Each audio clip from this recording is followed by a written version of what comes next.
Greetings, Pathfinders. Jamie, your Emerald GM here.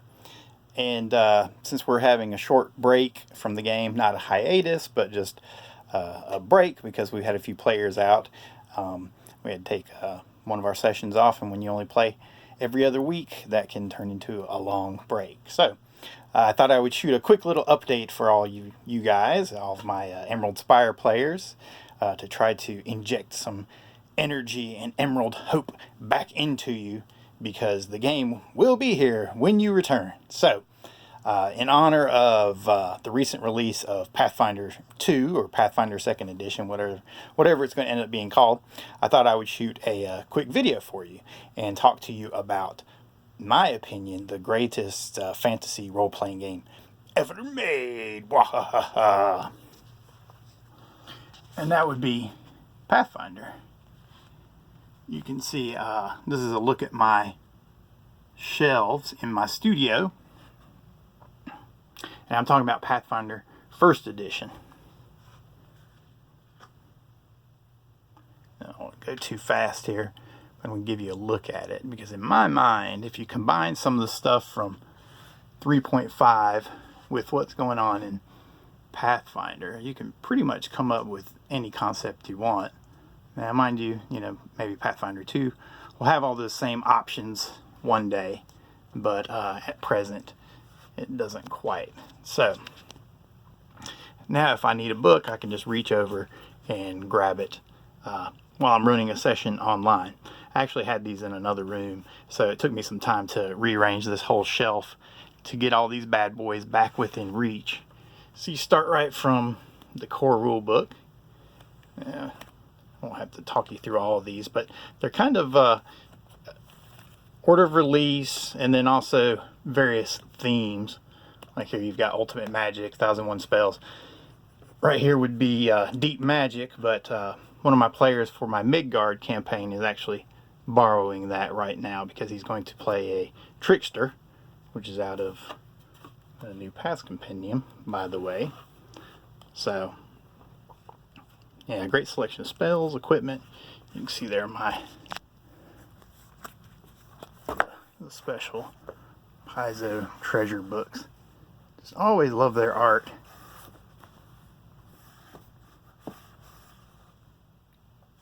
The tech guide. And there's a third-party book popping up for you. Call to Arms, Fantastic Technology. And then there's one more, I think, from Legendary Games. Treasury of the Machine. Not that we're using any of those anytime soon, but I'm just showing you the variety of stuff up here. I actually just joined the Kickstarter for this, the Ultimate Kingdoms Kickstarter from Legendary Games. Why, I don't know, because I have all the darn books, but they have some new content added to it, of course. It's actually hard to look through this thing and look at the actual books on the shelf, so I'm sure it's hard for you guys to see some of it. So there we get to the interesting stuff, Mythic. I'm looking forward to getting into some more Mythic stuff with this group. I think we've got a good group of players and an interesting mix of characters. Never thought we'd actually have two healers in the group, but it's cool that we have such a mix of approaches. So there you see Mythic Adventures, Mythic Heroes Handbook, Mythic Spell Compendium, and Mythic Character Codex. That's the one that covers all the options from Occult and Horror. I don't think it covers Planar, because Planar came out right about the same time they were running the Kickstarter for this. New Path Compendium from Cobalt, which in my opinion should just be called like the CRB2, the Core Rulebook 2, or Player's Handbook 2, just because of all the class options. Like the Spellless Ranger, or well, actually that's a Arcane Archer in the background. I guess, kind of the basis for this book was taking the prestige classes and making them into base classes.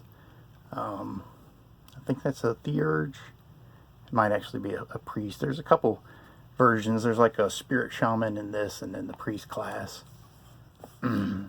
This is cool, and that's the Battle Scion, which is essentially an arcane version of the Paladin instead of being divine. And we've got all kinds of rando stuff. Van Graff's Journal of Adventuring. This was pretty much just translated straight over from 3.5. Secrets of Adventuring. But since it's in Pathfinder rules and terminology and whatnot, it makes it useful. You know, it's got like basic info on camping and that kind of stuff.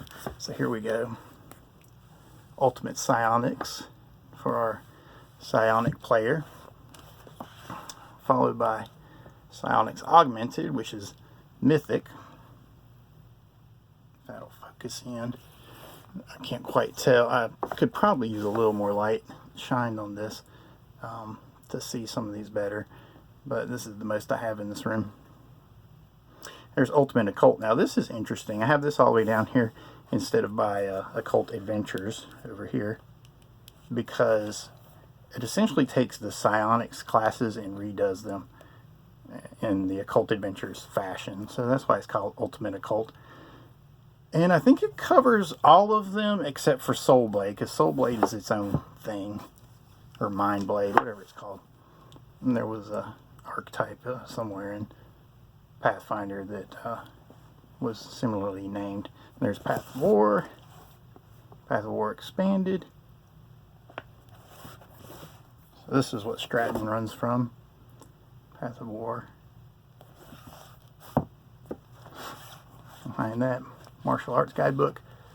Now this is cool. You know, if we ever get to the point where you guys have some recurring martial allies, you can actually, you'll get the option to get a free martial arts style. You can start building from these.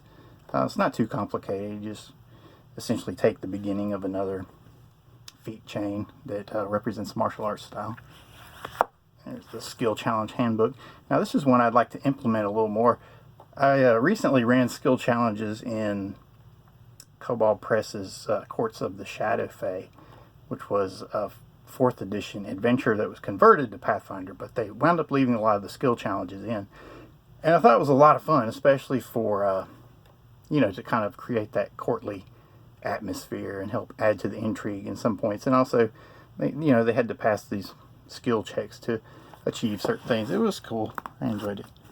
There's the Spheres of Might. So I have to make room next to that for the ultimate Spheres of Power. So this is what Sweet Bro is running from. Spheres of Might.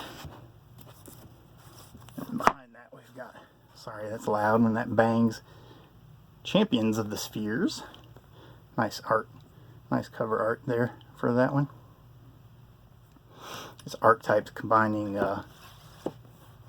both Spheres of Might with Spheres of Power. It's pretty cool. Now this is one of my favorite books for when I play. I actually play a Ravenloft Pathfinder game, which is Mythic, Epic level. My character's 21st level with 1 Mythic Tier. But he's a druid, so I use the Summoner's Compendium a whole lot. Essentially has everything you can summon, and it also has lines with stats for augmented summoning and sometimes celestial or fiendish.